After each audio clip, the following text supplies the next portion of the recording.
بھائی عیسیٰ علیہ الصلوۃ والسلام کا یوم ولادت منانا حرام یا ممنوع کیسے ہو سکتا ہے؟ سب سے پہلے تو یہ کہ عیسیٰ علیہ الصلوۃ والسلام کا ایک بہت ہی خاص ایک رول ہے۔ نبی کریم صلی اللہ علیہ وسلم نے فرمایا اپنی امت کو مخاطب کرتے ہوئے کہ تمہارا کیا حال ہوگا جس کی ابتدا میں ہوں اور انتہا میں عیسیٰ علیہ الصلوۃ والسلام ہیں اور امام مہدی ہیں۔ پھر عیسیٰ علیہ الصلوۃ والسلام نے امام مہدی کے ساتھ مل کر دجال کو شکست دینی ہے۔ عیسیٰ علیہ الصلوۃ والسلام نے امام مہدی کے ہاتھ پر بیعت کرنی ہے۔ امام مہدی علیہ الصلوۃ والسلام نماز کی اقتدا کریں گے اور عیسیٰ علیہ الصلوۃ والسلام ان کی اقتدا میں نماز ادا کریں گے۔ امام مہدی علیہ الصلوۃ والسلام کے مرید ہوں گے عیسیٰ علیہ السلام۔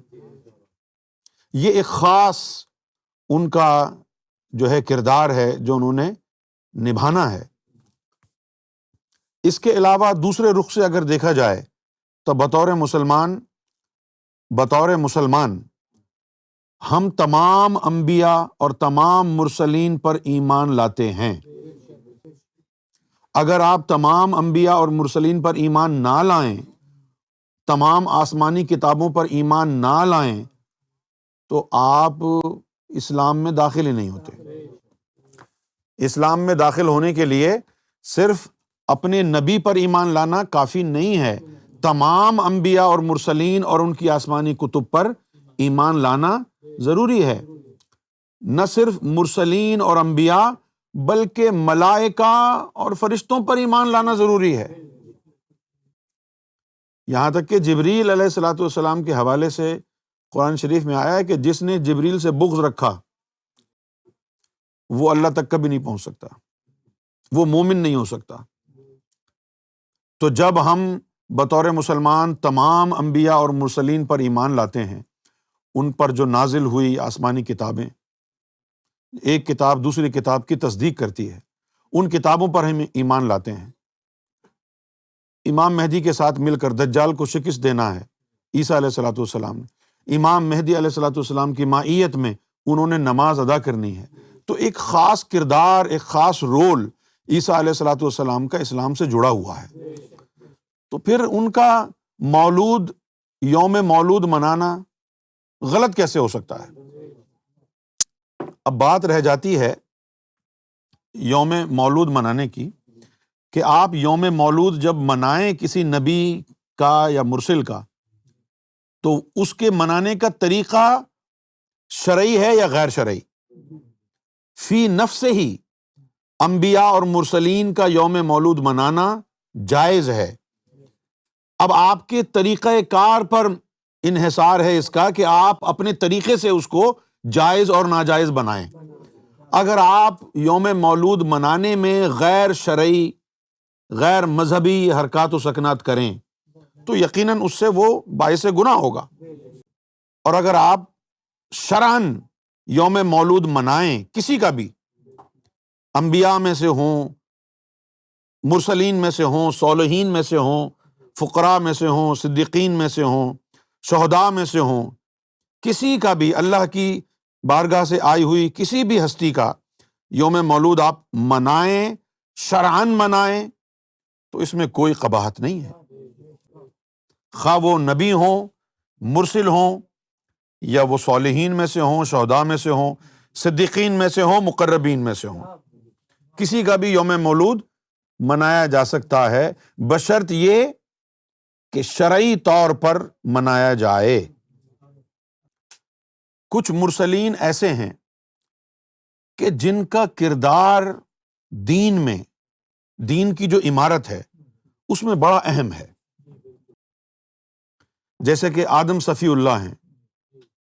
آدم صفی اللہ تعالیٰ نے ان کو بڑا مقام عطا فرمایا۔ اس کے بعد قرآن شریف نے کہا کہ ہم نے نوح علیہ السلام کو بھی مقام اصطفاء عطا فرمایا۔ نوح علیہ السلام کو کیوں؟ کہ آدم علیہ السلام کی جتنی بھی نسل تھی، جب طوفان نوح آیا وہ تباہ ہو گئی۔ از سر نو دوبارہ انسانیت کا آغاز نوح علیہ الصلوۃ والسلام سے ہوا ہے۔ لہذا جو مقام اور مرتبہ، جو بزرگی اللہ رب العزت نے آدم صفی اللہ کو عطا کی تھی، وہ نوح علیہ الصلوۃ والسلام کو عطا کرنا پڑی، کیونکہ اب دوبارہ اثر نو انسانیت کی بنیاد رکھی جا رہی تھی، ورنہ پھر وہ انسانیت جو آگے چلتی تو اس کے اندر آدم صفی اللہ کی جو بزرگی تھی اس کا فلیور نہیں ہوتا نا۔ لہٰذا اللہ تعالیٰ نے آدم صفی اللہ کو مقام استفاء عطا فرمایا، اس کے بعد نوح علیہ الصلوۃ والسلام کو مقام استفاء عطا فرمایا، اس کے بعد اللہ تعالیٰ نے ابراہیم علیہ الصلوۃ والسلام کو مقام استفاء عطا فرمایا، اور پھر اس کے بعد اللہ تعالیٰ نے آل عمران کو، آل ابراہیم دونوں کو مقام استفاء عطا فرمایا۔ تو ان کے ایام منانا باعث ثواب ہے۔ کس کے؟ آدم علیہ السلام، نوح علیہ السلام اور آل ابراہیم۔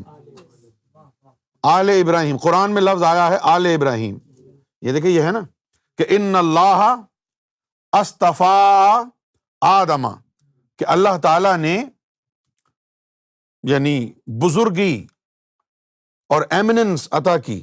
اب ایمننس کا مطلب ہی نہیں پتا مجھے۔ تو اللہ تعالیٰ نے بزرگی اور فضیلت عطا کی آدم کو، و نوح، اور نوح علیہ السلام کو، و آل ابراہیم،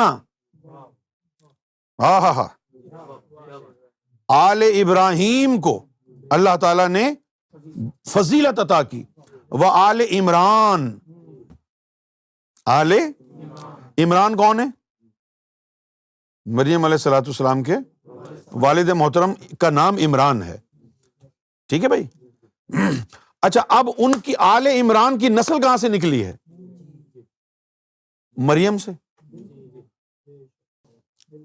تو اللہ تعالیٰ نے ان کو بزرگی عطا فرمائی، فضیلت عطا فرمائی، ٹھیک ہے نا۔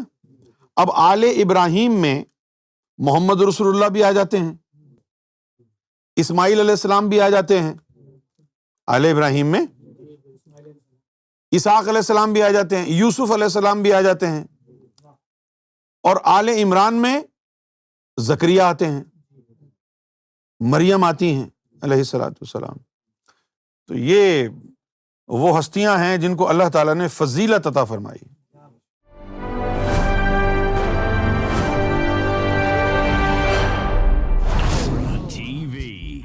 Bringing light, love, and peace in your life.